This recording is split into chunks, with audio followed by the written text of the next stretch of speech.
The new documentary After Parkland is a heartbreaking look at the after effects of the Marjory Stoneman Douglas high school shooting. The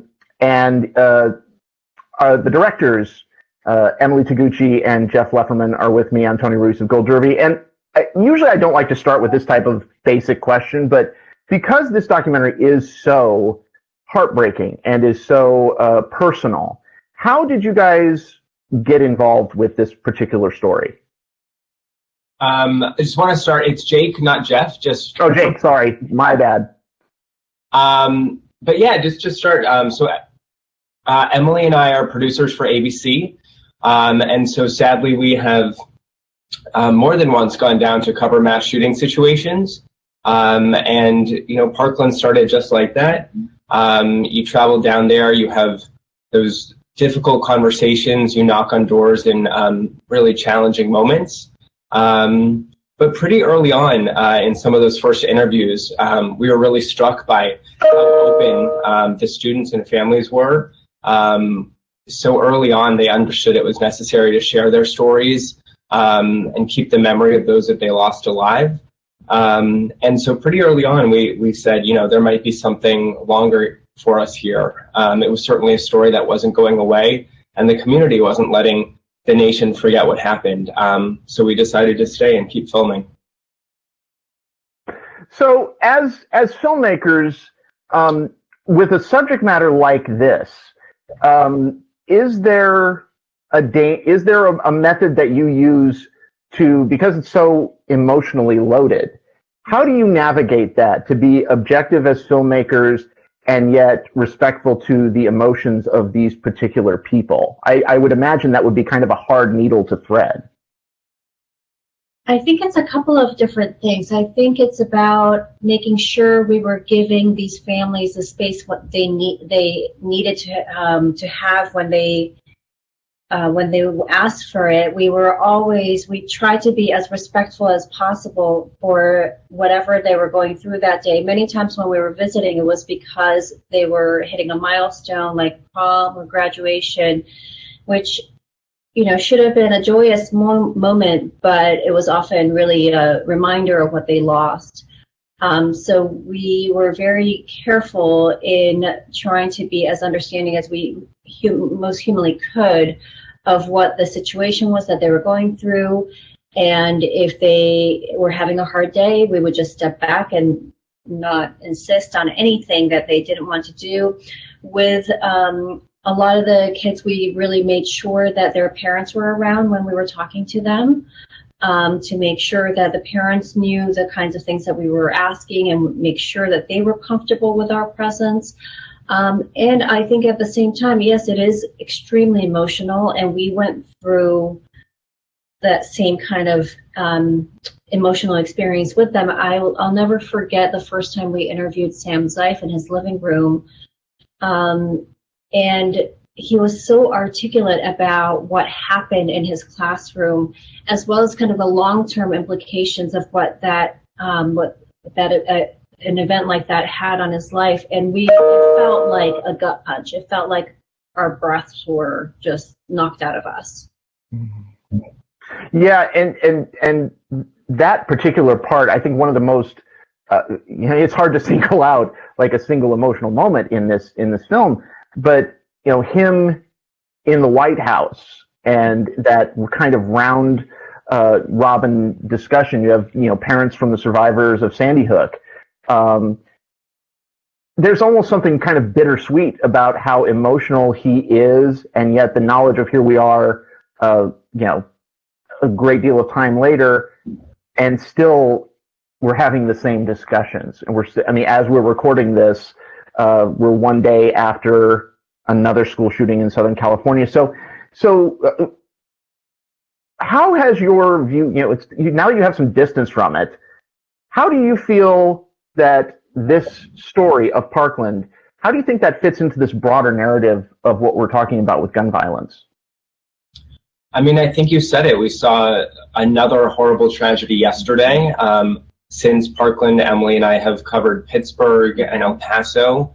I think something that we really learned doing this story was the deep and long-lasting ripple effects that one act of violence can have on a family, on a community, and that pain never goes away. And so with each shooting that we seemingly see all the time, we know that there are so many people impacted, so many families and communities that have forever been altered. So something we hope to get across in this film is sort of every time you see that news alert, to just understand how many people are going to be impacted, how many lives are going to change in that moment. Because hopefully if you understand a little more about the humanity, maybe we can encourage a dialogue and get people focused on solutions. Yeah, and you talk about that ripple effect, and one of the things that's so striking to me was how this could have been a straightforward, politically minded documentary, and there certainly are elements of that. But at the heart of it, this is really, to me, a film about mourning, and particularly parents and friends mourning these victims of violence. So I want to start with, the two, for my mind, the ones that really stuck out to me, Andrew Pollock and Manuel Oliver. How did you meet those two? Because they really do, in different ways, become the centerpieces of the film. Yeah. So in one of our trips, it was, we kept returning to Parkland. Like Jake said, the students and the families refused to let their stories fade from the limelight. They insisted on continuing the conversation. And in one of our early trips, we actually saw Andrew in front of the school. And so we just started talking to him, asking him if we could come by and speak with him. Some of the interviews, I think you see a number of interviews over time. But for example, the moment that you see in the opening of the film was our very first interview with him. With Manuel and Patricia, we met them a little bit later in the process. We had our producer in the field, Stephanie Wash, had done a lot of really great work connecting with people down there. And one of the very first people that we met was Victoria Gonzalez, Joaquin Oliver's girlfriend, and his friend, Dylan McCooty, and some others. And we met the Oliver family through them. And so, as filmmakers, I don't quite know how to ask this other than to say, how do you know, is there just like an internal sense when you know, like, oh, this is, I think, where the story is going? Are you aware of that in the process of making the film, or do you just kind of go wherever it takes you? Or do you start to see a narrative forming as you're filming? I think it's a lot of, listening to the people that you're speaking with, spending time in that community, and the story that they're trying to tell and show really comes out. And for this, I think it's grief, as you said, but it's also resilience.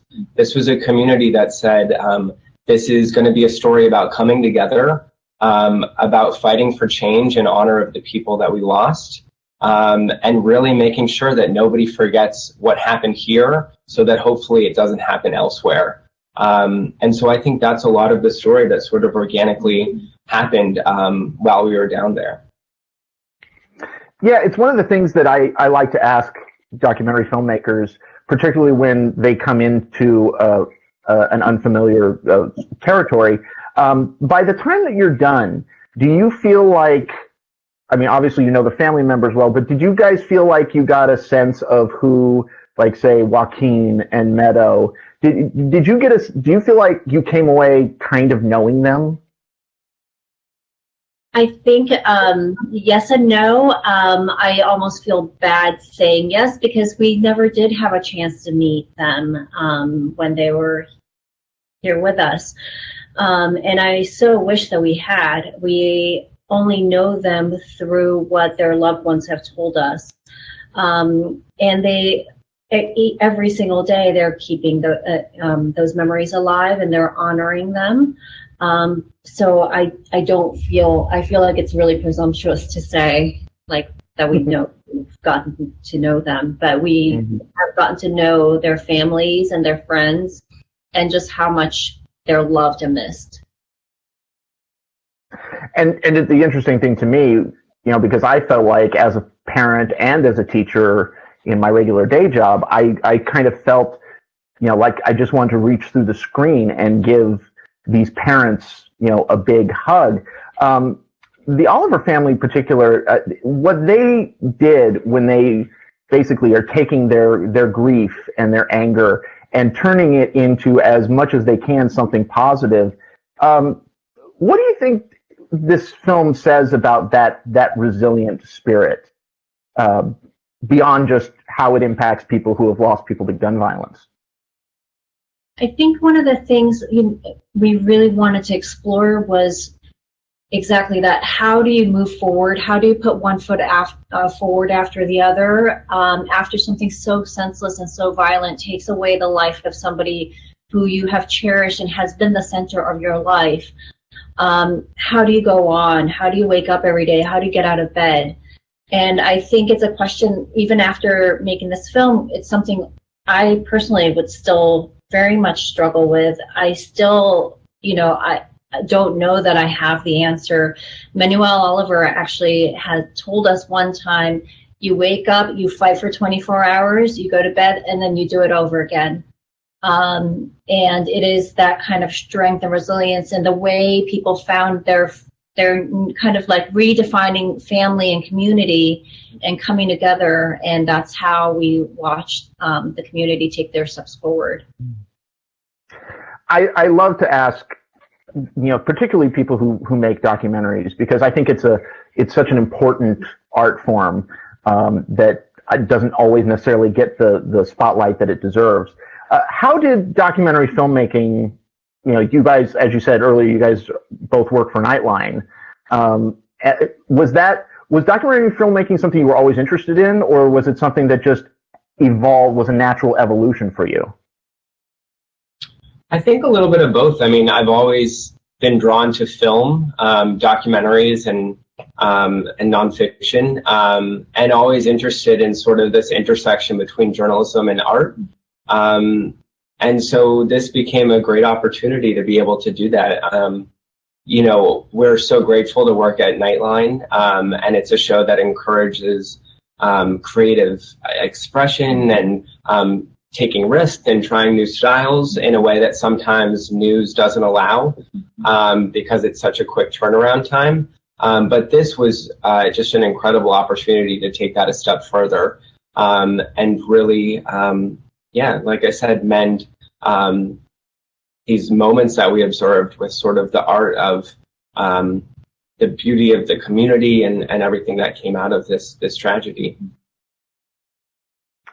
So I guess, so what's next after this film? I mean, this is obviously a very heavy film. I mean, do you try to then go forward and make something lighter? Do you wait for something to come to you and spark your creativity about this? Where do you see you guys going after this? I think, well, first things first, we want to see this film through as much success as possible. I'm really glad you asked this question, because it gives us an opportunity to talk about the announcement we made this past week, that Kino Lorber acquired the North American theatrical rights for the film, and it's going to be distributing in theaters in a minimum of 100 screens around the country. So it's not just, places like New York where we live, or in Los Angeles where a lot of films are, but it's really in places like Denver, where we recently were, that's experienced a lot of gun violence. And we had a Columbine survivor come to that screening. We had families from a school that recently experienced a school shooting back in May come to the screening, and they had such a visceral response in a way that it felt different from places like New York and LA. And so we are really excited about the opportunity to take the film into the country and really hope that it stimulates some dialogue around this issue. And at the same time, Lorber is going to develop a really robust educational component as well. Yeah, I mean, again, speaking as a high school teacher, it's amazing that we still live in these times, and yet we still have to think about this. But this film is so important, and I hope people go out and find it near to them. The film is after Parkland. Jake Lefferman, Emily Taguchi. Thank you guys so much. This was just an absolutely wonderful film. Congratulations. Thank you very much.